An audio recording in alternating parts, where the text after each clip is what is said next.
राजा की आत्मा ईवीएम में है, ईडी में है, सीबीआई में है, इनकम टैक्स डिपार्टमेंट में है। इसी प्रदेश के एक वरिष्ठ नेता कांग्रेस पार्टी को छोड़ते हैं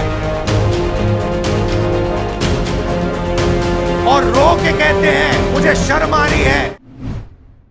खारगे जी, शरद पवार जी, उद्धव ठाकरे जी, स्टालिन जी, Champai Soren ji, Kalpana Soren ji,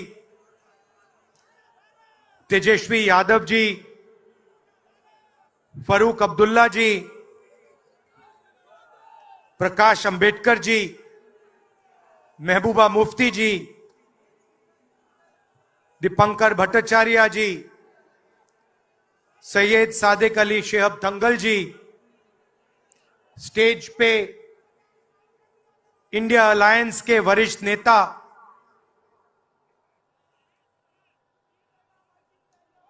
honourable CWC members, Congress और गठबंधन के प्यारे कार्यकर्ता, भाइयों और बहनों, देशवासियों, आप सबका यहां बहुत बहुत स्वागत।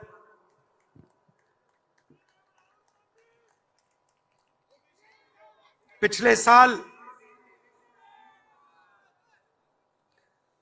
कन्याकुमारी से कश्मीर तक हमने यात्रा की।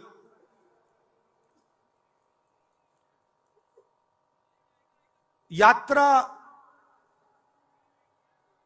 करनी पड़ी। अगर मैं अपने आप से पूछता 2004 में, 2010 में, 2014 में कि मुझे 4000 किलोमीटर कन्याकुमारी से कश्मीर चलना पड़ेगा, मैं ऐसी बात सोच भी नहीं सकता था।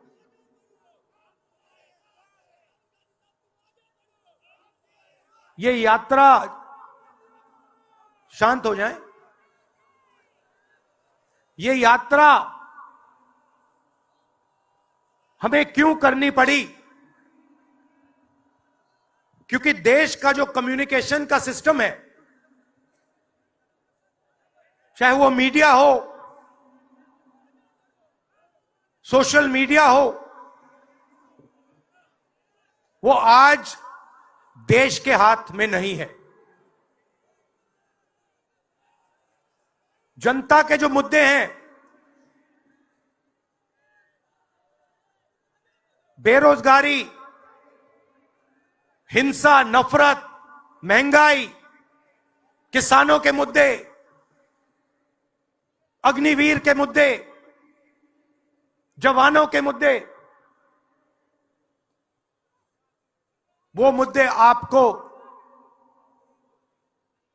मीडिया में नहीं दिखाई देंगे।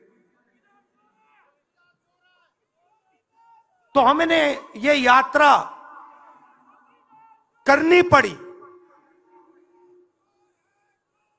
क्योंकि और कोई चारा नहीं था।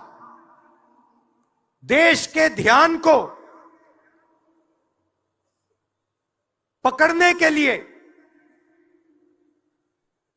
विपक्ष को 4000 किलोमीटर, और सिर्फ राहुल गांधी नहीं चला, यह गलतफहमी में मत रहिए कि ये राहुल गांधी चला है। सब पार्टियों के, सब विपक्ष के पार्टियों के लोग चले, सब नेता आए, हिंदुस्तान का पूरा विपक्ष इन यात्राओं में शामिल हुआ। शरद पवार जी आए, उद्धव जी आए, तेजस्वी आए।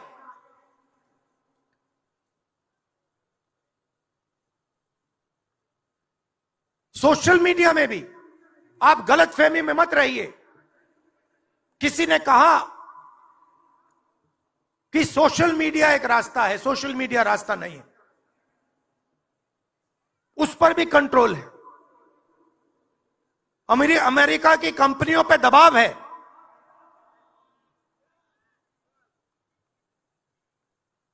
तो काफी डिस्कशन होता है कि हम बीजेपी से लड़ रहे हैं।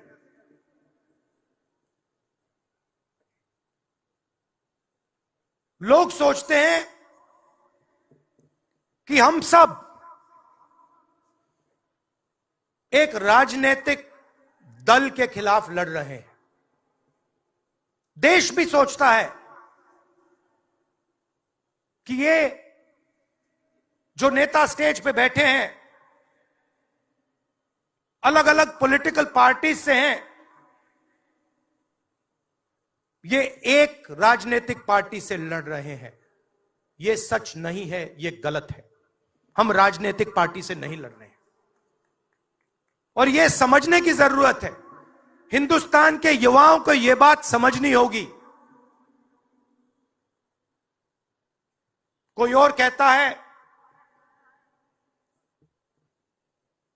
ये सब लोग एक व्यक्ति के खिलाफ लड़ रहे हैं, नरेंद्र मोदी के खिलाफ लड़ रहे हैं। नहीं, हम एक व्यक्ति के खिलाफ भी नहीं लड़ रहे हैं। ना हम बीजेपी के खिलाफ लड़ रहे हैं, ना हम एक व्यक्ति के खिलाफ लड़ रहे हैं। एक व्यक्ति को चेहरा बनाकर ऊपर डाल रखा है।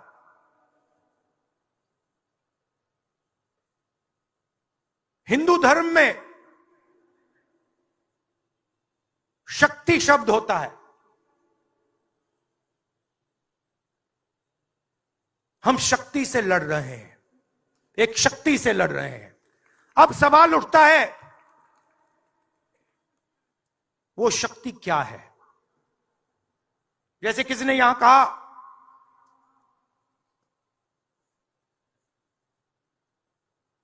राजा की आत्मा ईवीएम में है। सही है, सही है। राजा की आत्मा ईवीएम में है।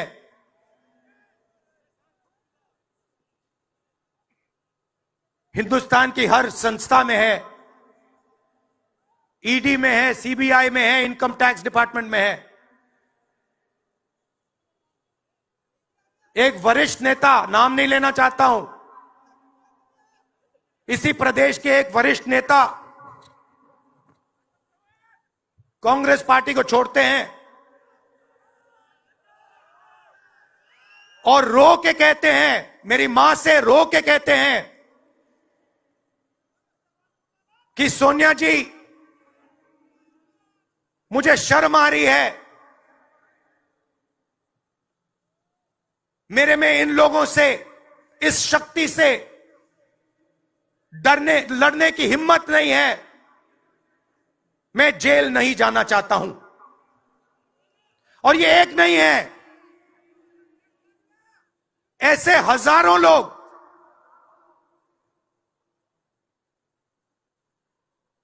डराए गए हैं।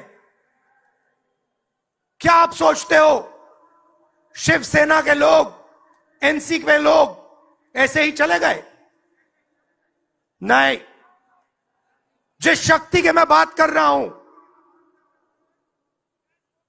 उन्होंने उनका गला पकड़कर उनको बीजेपी की ओर किया है और वो सब डर के गए हैं।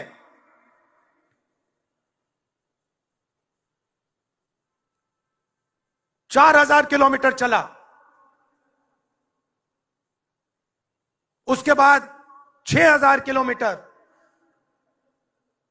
मणिपुर से महाराष्ट्र, मुंबई, धारावी।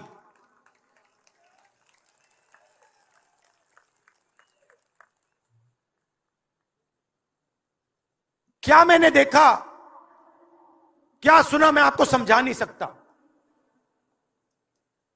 शब्दों में नहीं बता सकता मैं आपको। बोल रहा हूं तो बात याद आई, मेरे पास एक युवा आता है, जीप पर कूदता है, सिक्योरिटी वाले उसको मारते हैं, दबाकर मारते हैं, तब भी वो आता है, हाथ पकड़ता है, आंख में आंसू। मुझे कहता है, राहुल जी, मैंने 3 साल हर रोज सुबह रनिंग की, पुलअप्स की, पुशअप की, दंड बैठक, सब कुछ मैंने किया। मेरे दिल में देशभक्ति थी। मैं चाहता था कि मैं लद्दाख में जाकर, ठंड में जाकर, ठंड में कांपूं, देश के दुश्मनों के सामने कांपूं, और एक दिन अगर मौका बने तो उनकी गोली भी खाऊं। यह मैंने सोचा था। राहुल जी, अग्निवीर लागू कर दिया। मेरे देश ने मुझे धोखा दिया है। नहीं, तुम्हारे देश ने तुम्हें धोखा नहीं दिया, तुम्हारी सेना ने तुम्हें धोखा नहीं दिया, उसी शक्ति ने तुम्हें धोखा दिया है। नरेंद्र मोदी भाइयों और बहनों सिर्फ मास्क है, मुखौटा है।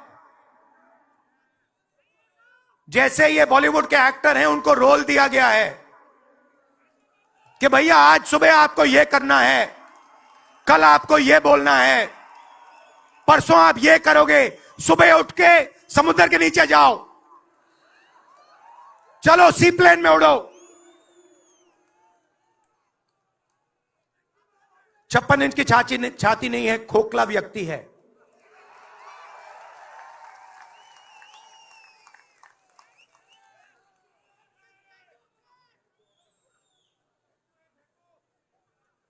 धारावी को देखिए आप। मुझसे पूछा गया कि ये जो यात्रा होगी कहां से कहां होगी। मैंने सोचा, एक बात क्लियर थी, मणिपुर से शुरू होगी। क्यों? वहां पे इसी शक्ति ने सिविल वॉर का माहौल बना रखा है। भाई भाई को मार रहा है, गोली मार रहे हैं, तो शुरुआत तो वहां से होगी। और फिर मैंने सोचा, अगर हिंदुस्तान को नया विजन देना है तो यात्रा धारावी में खत्म होगी। यह हुनर का कैपिटल है, हिंदुस्तान के टैलेंट का, स्किल का, हुनर का कैपिटल है।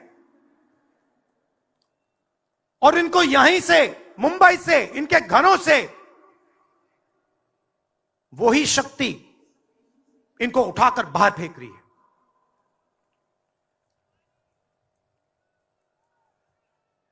एक साथ मिलकर वही शक्ति इन लोगों की जिंदगी बर्बाद करने में लगी हुई है। मैं आपको इस स्टेज से बता रहा हूं, चाइना में एक शहर है, उसका नाम शेंजन है। सच्चा मुकाबला उस शहर से है जो आपको मीडिया में कभी कोई नहीं बताएगा। धारावी शेंजन का मुकाबला कर सकता है। बैंक के दरवाजे इन बच्चों के लिए खोलो, इन बच्चों को सरकार की मदद करो, और फिर देखो ये शेंजन का क्या करते हैं। उठा के परे कर देंगे शेंजन को ये लोग। Made in Mumbai, made in Dharavi, made in China को उड़ा के हटा देगा, परे कर देगा। मगर नहीं, 22 लोग हैं यहां पे, 22 लोगों के पास उतना ही धन है जितना हिंदुस्तान के 70 करोड़ लोगों के पास है।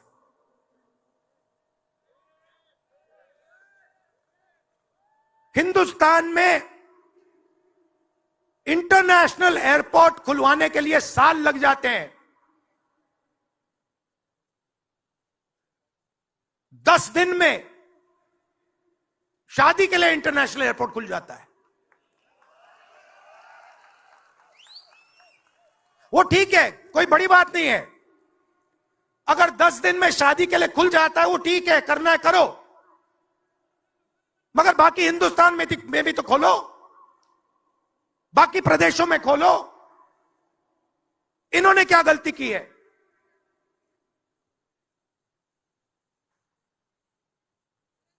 पचास 50% हिंदुस्तान की आबादी पिछड़े वर्ग की है,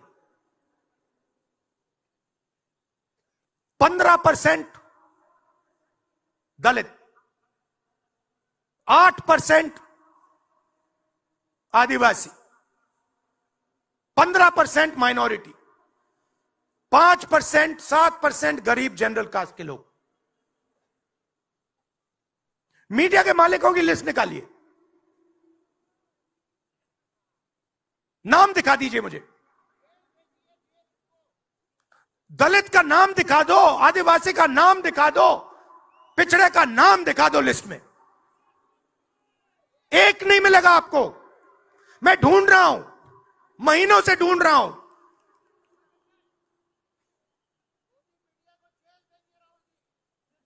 इनकी गलती नहीं है बेचारों की। जैसे मोदी जी मुखौटे हैं, जैसे उनका रिमोट कंट्रोल इनका भी है।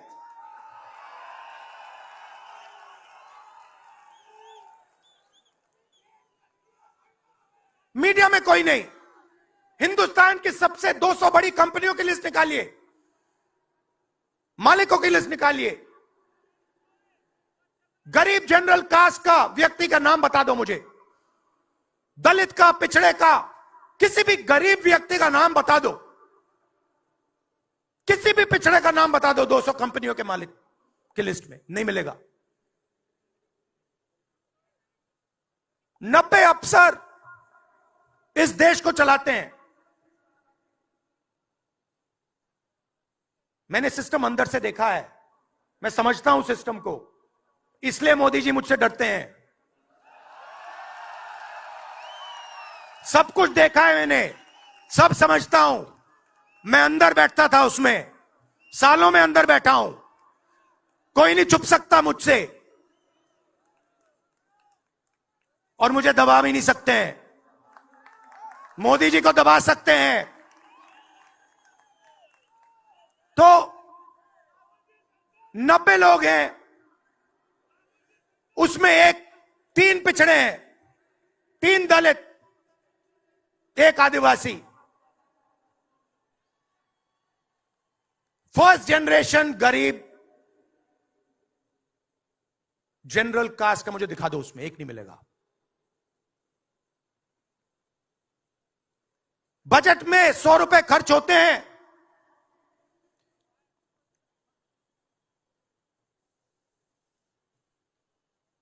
पिछड़े, दलित, आदिवासी सबको मिला दो, 6 रुपए का निर्णय लेते हैं। पॉलिसी कहां बनती है? पॉलिसी ये 90 लोग बनाते हैं, उसमें 200-300 और जोड़ दो।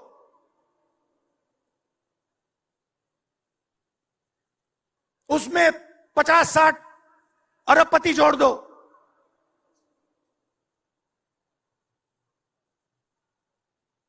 ये है सच्ची शक्ति जो हिंदुस्तान को चला रहा है। और इससे आप कोई नहीं बचेगा, आप में से कोई नहीं बचने वाला। यहां किसी ने ईवीएम की बात की, मैं आपको बता रहा हूं, ईवीएम के बिना नरेंद्र मोदी चुनाव नहीं जीत सकता है। इलेक्शन कमीशन से हमने कहा कि एक काम कीजिए, विपक्ष की पार्टी को ये मशीनें दिखा दीजिए, खोल के हमें दिखा दीजिए ये कैसे चलती हैं, हमारे एक्सपर्ट्स को दिखा दीजिए। इलेक्शन कमीशन नहीं दिखाता। फिर हमने कहा देखिए इसमें से कागज निकलता है, वोट मशीन में नहीं है, वोट कागज में है। ठीक है, आप मशीन चलाइए मगर कागज की भी गिनती कर दीजिए। इलेक्शन कमीशन कहता है नहीं, कागज की गिनती नहीं होगी। क्यों नहीं होगी? कैसे नहीं होगी? सिस्टम नहीं चाहता कि ईवीएम की गिनती हो जाए। क्यों? क्योंकि यह सिस्टम आपके धन को चोरी करने का सिस्टम है। यह आप लोग जीएसटी देते हो, उतनी ही जीएसटी देते हो जितना अदानी देता है। 18% शर्ट पे देते हो, उतनी वो देता है। उसकी आमदनी लाखों करोड़ रुपए, आपकी 50,000 रुपए। और फिर देखो पैसा कहां जाता है। कोई भी स्कीम देख लो, फसल बीमा योजना देखो, 35,000 करोड़ रुपए 16 कंपनियों को जाता है। उसमें आपको एक दलित नहीं मिलेगा, एक पिछड़ा नहीं मिलेगा, एक गरीब नहीं मिलेगा। कानून ये 90 लोग बनाते हैं। पैसा जाता है 16 कंपनियों में। और जब हमारे किसान कहते हैं ओला गिर गया, बारिश हो गई, बर्बाद हो गए, वो कहते हैं भैया नहीं, तुम्हें मुआवजा नहीं मिलेगा, ये तुम्हारा है ही नहीं, तुम्हें कैसे मिलेगा, मर जाओ जाके। नरेंद्र मोदी जी का काम आपके ध्यान को भटकाने का है।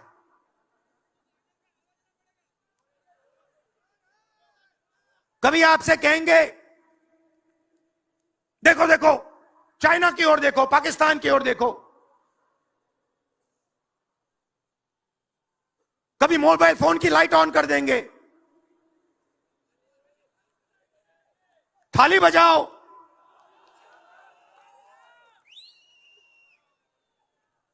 कभी कहेंगे देखो मेरा अपमान कर दिया, जैसे अभी किसी ने उनकी पत्नी के बारे में बोला, अब कहेंगे देखो मेरा अपमान कर दिया, ध्यान भटकाने के लिए। अब देखना होगा।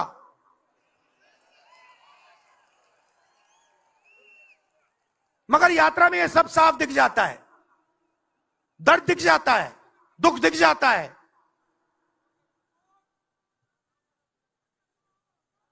चालीस साल से सबसे ज्यादा बेरोजगारी हिंदुस्तान में आज है। मीडिया में आपको एक मिनट के लिए नहीं दिखता।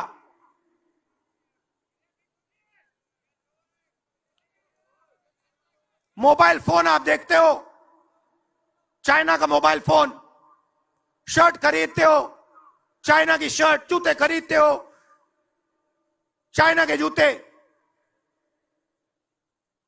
चाइना के युवा को फायदा हो रहा है, और किसको फायदा हो रहा है? और किसको फायदा हो रहा है? यह आपने कभी पूछा अपने आप से? जब चाइना का यहां माल बिकता है, सिर्फ चाइना को फायदा नहीं होता, हिंदुस्तान के अरबपतियों को भी फायदा होता है भाई और बहनों। इसलिए धारावी को कभी उठने नहीं देंगे।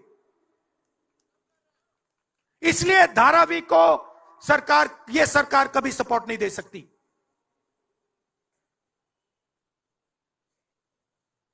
पूरा सिस्टम कंट्रोल में है।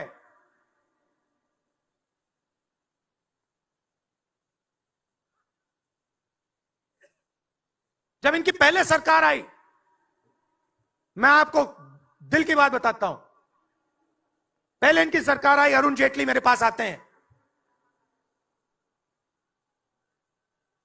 कमरे में बैठते हैं और मुझे कहते हैं राहुल, ये जो लैंड एक्विजिशन का मामला है,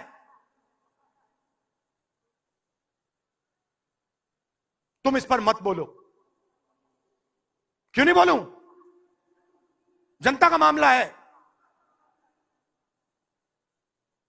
अगर बोलोगे तो तुम्हारे ऊपर हम केस लगाएंगे। लगाओ केस, मुझे कोई फर्क नहीं पड़ता।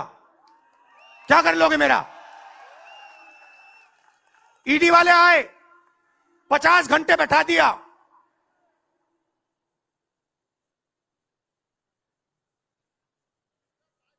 अंत में पता है क्या बोलता है ईडी का अफसर, मुझे पता है क्या बोलता है,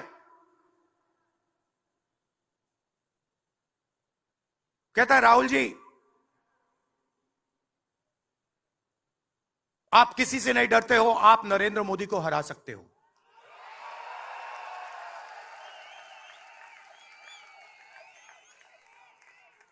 ईडी का अफसर बोलता है मुझे।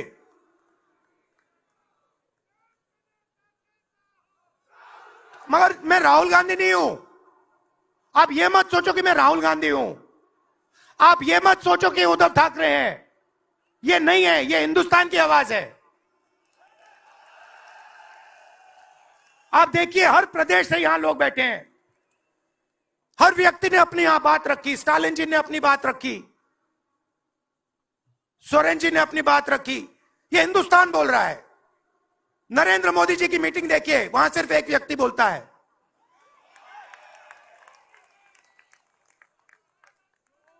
गडकरी जी परे हो जाते हैं, माला के बाहर निकाल देते हैं उनको।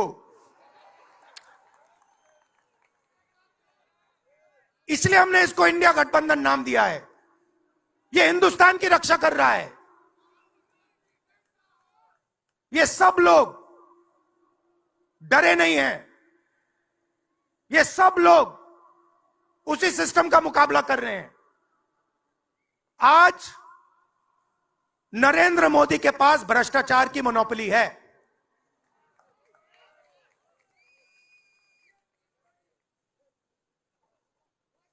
इलेक्टोरल बॉन्ड्स का सिस्टम निकाला। मैं आपको समझाता हूं। यहां पे जो छोटे छोटे सड़कों पे ना एक्सटॉर्शन चलता है, हफ्तेबाजी चलती है ना, वो नेशनल लेवल पे कर रहे हैं ये लोग। मैं बता देता हूं, 4 तरीके की हो रही है। एक, पहले ये कॉन्ट्रैक्ट देते हैं, सरकार कॉन्ट्रैक्ट देगी और सीधा परसेंटेज लेगी। इलेक्टोरल बॉन्ड देख लीजिए, उसमें साफ है। कंपनी को कॉन्ट्रैक्ट मिलता है, उसके एकदम बाद वो बीजेपी को हफ्ता देना शुरू कर देती है। दूसरा, सीधा एक्सटॉर्शन। ईडी सीबीआई भेज देंगे। जैसे यहां पे मुंबई का एयरपोर्ट इनको चाहिए था, ईडी सीबीआई भेजी, एयरपोर्ट किसी और को पकड़ा दिया। सीधा एक्सटॉर्शन। तीसरा, शेल कंपनी। जैसे यहां भी किसी ने कहा, अंबेडकर जी ने कहा, कंपनी की प्रॉफिट ही नहीं है और उससे ज्यादा पैसा वो बीजेपी को दे रही है। और चौथा, कॉन्ट्रैक्ट देने के पहले पैसा दो, कॉन्ट्रैक्ट लो। देखिए, मैं आपको एक बात कहता हूं, यहां मुंबई में किसी भी गुंडे को आप सीबीआई, ईडी और इनकम टैक्स पकड़ा दो, ठीक है, वो हो रहा है, वो ही हो रहा है। एक व्यक्ति ने इनको पकड़ रखा है, उनके पीछे एक और शक्ति है, वो कह रही है भैया आप देखो हमें ये एयरपोर्ट चाहिए। आपका एयरपोर्ट मुंबई का एयरपोर्ट है ना, आपने तो देखा। सीबीआई की इंक्वायरी हुई और उसके एकदम बाद मुंबई एयरपोर्ट अदानी जी को मिल गया। तो मैं आपसे कह रहा हूं कि इससे आपका नुकसान हो रहा है। नोटबंदी की, जीएसटी लागू की, जो हिंदुस्तान का रोजगार का सिस्टम था उसको खत्म कर दिया। चाहते हैं कि यहां सिर्फ 20-25 कंपनियों का राज हो। चाहते हैं कि ये जब छोटा धंधा चलाते हैं, सब्जी बेचते हैं, छोटे छोटे दुकानें चलाते हैं, चाहते हैं ये सब खत्म हो जाए। और एक के बाद एक इनको खत्म कर रहे हैं। स्मॉल और भी मीडियम मैन्युफैक्चरिंग जो है उसको सबको खत्म कर रहे हैं। यही लोग तो चाइना का मुकाबला कर सकते हैं। जो स्मॉल और मीडियम इंडस्ट्री है वही तो चाइना का मुकाबला करेगी, वही तो देश को रोजगार देगी। उस नींव को उड़ा रहे हैं। और आपको खड़ा होना पड़ेगा। आपके बिना काम नहीं बनने वाला। आप हो भारत माता, आप सब भारत माता हो, और आपकी जिम्मेदारी बनती है, हमारी जिम्मेदारी है, मगर देश के युवाओं की भी जिम्मेदारी बनती है।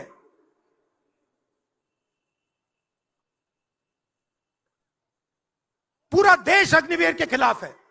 मैं 4000 किलोमीटर चला, एक युवा ने मुझे नहीं कहा कि अग्निवीर अच्छा लगता है। वो जो रो रहा था मुझे कहता है, राहुल जी मैं नहीं जाऊंगा, मैं नहीं जाऊंगा, मैं अग्निवीर नहीं बनूंगा। और फिर मुझे कहता है, राहुल जी जहां पे पहले हम दौड़ने जाते थे वो सब खाली पड़ा है। यात्राओं से मुझे बहुत सीखने को मिला। दर्द भी हुआ, चोट भी लगी,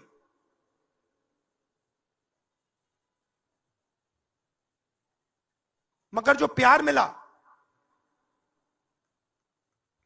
दिल से जो प्यार मिला,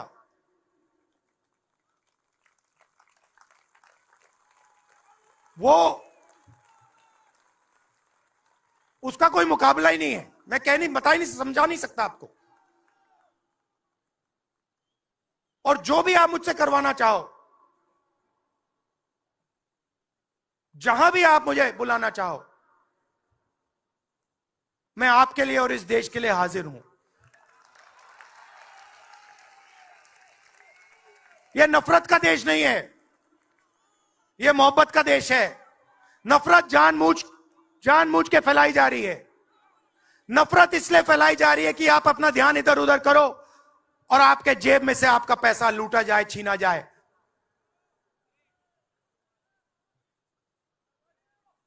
तो नफरत को नहीं फैलने दो। जैसे यात्रा से मैसेज निकला, हिंदुस्तान के दिल से मैसेज निकला, नफरत के बाजार में मोहब्बत की दुकान खोलो। ये हमारे सब महापुरुषों ने कहा है। गांधी जी ने कहा,